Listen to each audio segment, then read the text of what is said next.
حضرت ابراہیم علیہ السلام کی پوری زندگی آزمائشوں سے بھری ہوئی ہے۔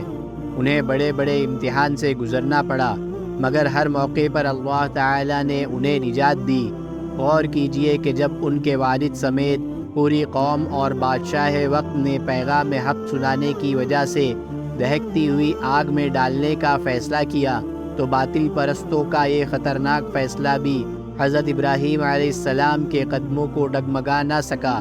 پھر جب بڑھاپے کی عمر میں دعاؤں اور ہزار تمناؤں کے بعد حضرت اسماعیل علیہ السلام کی پیدائش ہوئی، تو انہیں بالکل بچپن ہی میں اپنے سے جدا کرنے کا اللہ تعالیٰ نے حکم دیا، اور جب وہ کچھ بڑے ہوئے تو پھر اللہ تعالیٰ نے انہیں اپنے نام پر قربان کرنے کا حکم دیا۔